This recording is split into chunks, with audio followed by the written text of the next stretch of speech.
What's going on, fam? This is your boy Arson from Overstanding Productions, and today's video I'm going to show you a couple of strategies and techniques that you can use to start improving your writing right now and getting hotter verses. Here's a little hint. There's a reason why MCing and rapping is called flowing. I'll catch up with you in a second.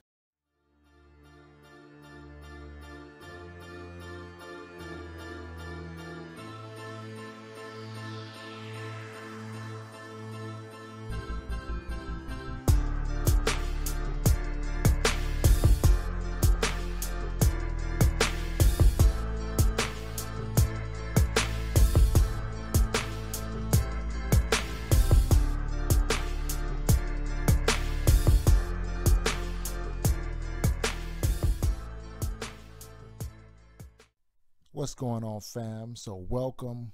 You're here on the video. We're gonna get this thing started and try not to take up too much time.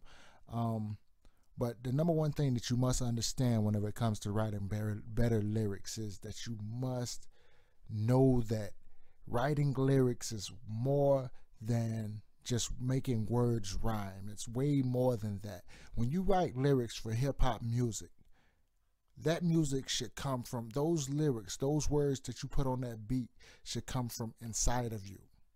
They should come from your life experience.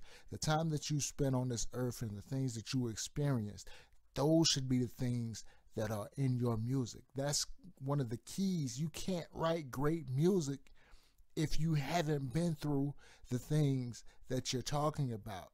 Just because you could make something rhyme and make something sound good doesn't mean that you have a great song or you have a hit song. The songs that last are the songs that people wrote from their heart, from experiences in life.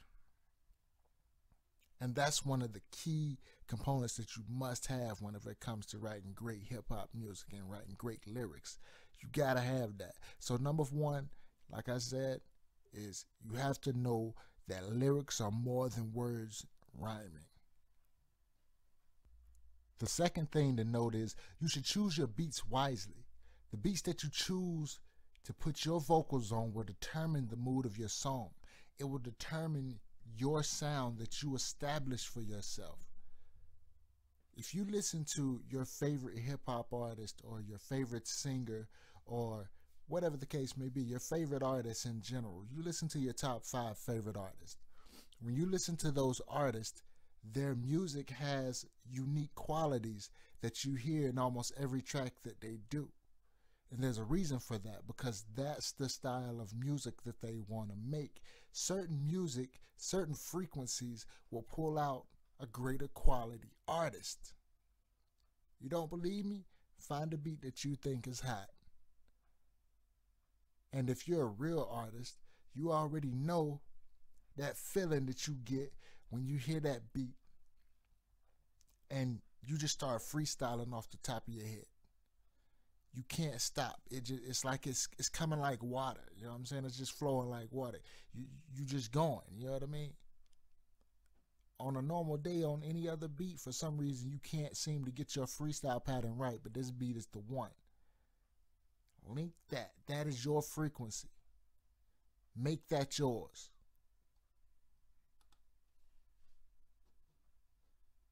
So the next thing I want to tell you, if you want to write better lyrics, is understand that the flow of your lyrics to the beats that you choose will solidify your place in greatness. And when I say that, what I mean is, some of my favorite artists are Biggie and Tupac, and of course DMX. You know what I mean? Nas, fan of Nas's music. And speaking of Nas, I mean that whole album that him and Damian Marley did. I mean, like, bruh, if you just listen to that whole album, just listen to the flow of that entire track, like that entire album. I mean, that album is ridiculous. Like, to be real with you, that album is stupid. Like, that's still like one of my favorite albums to today. And the reason is because of the flow, the way they took those beats, and every song sounded like They just went in the booth, laid down some lyrics the way that they wanted them to sound, and then they had some producers come in behind them and just build beats around their vocals. That's how every track on that album sounds, and that's how your music should sound. That's what's gonna give you that powerhouse status. You know what I mean? That's what's gonna separate. See, that's what makes the greats better, because see, it's so many people out here nowadays that can make words rhyme. There's so many people out here nowadays that can rap. There's so many people out here nowadays that can freestyle, MCs, and all of this good stuff. But what separates all of those from the great is the fact of how they can flow, how they can get on any track and make it go, make it fit, make it work, and be smooth, transition with it, switch up the flow pattern, how they break down their breakdowns. I mean, how they break down their breakdowns. You know what I'm saying? Like that is what really separates the greats. Go back and study. You have to go back to the way that the hip hop artist that started this thing did it. You have to go back and study the music. Study the music. You can learn everything you need to know about how to be a great artist if you listen to the music.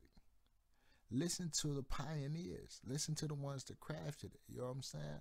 But that's how you get it. You know what I'm saying? I mean, like, if I had to simplify it and put it into like a single sentence, I would basically say what I'm saying is, the better your lyrics match the change of the beat, the better the song is going to sound overall.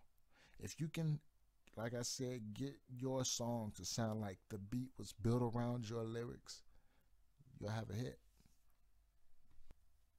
So now the next one, okay, the next one is, it's a great thing and it's a powerful thing. It's also one of the things that's really separating the powerhouses in hip hop today, which, you know, everybody knows is pretty much surrounded mainstream anyway. It's pretty much surrounded by Drake, Kendrick Lamar, J. Cole, and whatnot. You know, but see, the thing about it is you can have a great flow. You can match your vocals to any beat and sound good. You take Young Thug, for example. Nobody knows what this dude is saying. I've yet to understand this dude, but he makes music that makes people move. And the reason why it makes people move, see, a lot of people in hip hop right now is pissed off at this dude just simply because they can't understand why people like him so much. It's not that people really like him. He has a unique voice that fits like another instrument to the beat. He has a flow that goes well with the beats that he chooses. But nobody knows the part that he's missing, that the ones that are taking over hip hop right now have and have focused on and developing, is they study everything. The nigga retarded, I believe. So, I mean, just to be honest with you. But J. Cole, you listen to J. Cole, man. You listen to Drake, you listen to Kendrick Lamar, you listen to these dudes, and you know they sit down, they read. You know what I'm saying? They studying, they learning. They took knowledge from the hip hop game, from the birth of hip hop. They took knowledge from the footsteps of hip hop. You know what I mean? Knowledge is power in hip hop. Hip hop was built on knowledge. The more you knew, that was the more ammo you had. Because you got to realize, whenever hip hop started, it was no rappers. It was MCs. And what these MCs did is, they formulated from the knowledge that they had words and lyrics and bars, put it all together. You see what I mean? So keep that in mind, man, because see, it's a lot of things that passes now that wouldn't have passed then in hip hop. So just keep that in mind. Like, these are the quality things that you need in order to write better lyrics. And I know you're thinking probably like, dude, you hadn't told me anything that I can actually take right now and write down on a piece of paper, and it's gonna sound like a better lyrics written. But I've given you This information that I'm giving you right now, if you'll take it, apply it, and understand it, I guarantee you, you'll start writing better lyrics. And with that being said, I'm just going to go ahead and jump into the last one. I'm going to give you one more little piece of information, you know what I'm saying, that'll help you write better lyrics. And that is, utilize the tools that you have, man. Utilize the internet. You know, if you come in contact with a word that you need to use for a verse, I know, because there's sometimes that you need to use certain things in a verse in order to keep the honesty there, to keep it that original, your originality. So, you know, use the internet to your advantage. If you can't think of a word that rhymes with it, hey, look, get online, learn something new. It goes back to the knowledge. Learn everything. You know what I'm saying? So go ahead and you know, Google. You can Google it. Man, there's plenty of places you can go to find words to rhyme. Websites out there. But another great thing that you can use too, especially for those who are, you know, more in the punchline type scenarios and who like to really be creative, you know, is they have sites online now where you can go to and you can actually look up cliches.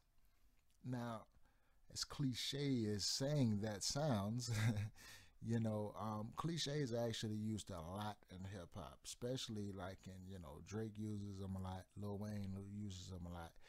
That punchline type of rap style, you know what I'm saying? Like they use cliches a lot. But it's a great way to be creative. It's a great way to be innovative. And, you know, anytime that you can take words and find more than one meaning for them and kind of like be creative and have the people knowing what you're saying, but saying, hey, he could also meant this. Anytime you can create a conversation about what you said and what you meant, it's always a great thing. That's always going to lead to great music because people are gonna want to know what you're going to say next. And cliches are a great way to do that, you know, because you could say, um, you know, diamonds are a woman's best friend, for example. That could be considered a cliche. You could take that and, you know, flip it however you want it to be. I mean, the diamonds don't even have to be diamonds, you know what I mean? I mean, you could be talking about whatever, you know what I mean? So, like I say, you can flip things, man, however you want to flip them, but you know, that's a great, use the tools that you have, basically, you know what I'm saying? And I guess the last thing before we end this thing out, man, would be to practice your craft every day. Getting better at writing is something that requires repetition. But understand something, man. Whenever people tell you that you need to do something repeatedly, you know what I mean? Like you need to do something every day. That don't mean you need to spend 2, 3 hours a day doing, you know what I mean? Take 10, 15 minutes a day, 30 minutes, you know what I'm saying? Just sit there and write. Just free write, man. Just you don't have to have a beat, man. You do not have to have a beat. You do not have to have a subject. You do not have to have a producer around or none of that stuff. You know what I'm saying? Like just start writing, man. Just write. Just write. You know what I mean? Like I know for me, man, I got a lot of homies that I chill with, man, and we get together, you know, it turns into freestyle sessions. You know what I mean? Those are great ways to exercise your gift. Those are great ways to exercise the things that you know. So, like I said, man, be repetitious in your art. You know what I'm saying? Like do it every day, and um, you have no choice but to get better. You know what I mean? You have no choice but to get better. So like I say, man, you know, if you just pay attention to these things, just pay attention to these things that I told you, and I can assure you, man, I can almost guarantee you that you'll start writing better rhymes. And like I say, study the people that came before you. You know what I mean? Study the people that, I mean, I'd be a little, you know, be careful who you choose to study right now because um, one of the most important things that you have to realize is, man, you know, in order for people to really connect with you and for you to sound genuine, it has to be genuine. You have to come from your story, your life. That's where your originality comes from. That's what originality is built off in people, is the differences and experiences. Because see, I've probably went through a lot of things that you went through, and you probably went through a lot of things that I went through. But There's some things that I went through that you didn't go through. There's some things that you went through that I didn't go through. And even the things that we both went through, we went through them totally different. You know what I mean? So that's what you have to keep in mind, man. So like I said, you do that, and you'll start writing better. No doubt about it, man. No doubt about it. But on that note, though, going back to, just writing and not needing anybody, I have put together a course for artists, and for, beginner level producers. You know what I'm saying? If you're just a beat maker and you're trying to get into producing, this will be nice for you too. But I actually break down a portion of mixing, like the important stuff that you need to really start working on a foundation for a good mix. And that is available if you go to, well, you know what? I get all that information to you. I write it down in the description and stuff. But you know what I'm saying? Or you can just hit me up on Facebook or whatnot. And LaRon at Arson, LaRon at Arson, LaRon Arson Robinson, on Facebook. You know what I'm saying? You can just hit me up or whatnot, and I get that to you, because I got to put a couple final touches on it. But it will be done and available today, no doubt about it. So, like I said, if you're interested in that, because you don't need a producer, man. You know what I'm saying? You don't have to always wait on the producer. You can go ahead and start working, man. I know this from experience, dog. Like, I started that way. You know what I'm saying? Like, that's what got me into producing, man. I got tired of having to wait on people all the time. You know what I'm saying? Like, it ain't even cool, man. So, like I say, man, I'm done. I'm done. This is your boy Arson from Overstanding Productions. I hope you found this informative and valuable. I hope you take it. I hope you share it. You know what I mean? And like I say, man, I do this because I love music, but I also love the other people that do music as well. And that includes everybody in life, because if you're not an artist, if you're not a producer, if you're not an engineer, you're a listener. We all listen to music, if nothing else. So that means I love all of you. You know what I mean? So I appreciate your time. And let's get it, man. Straight like that.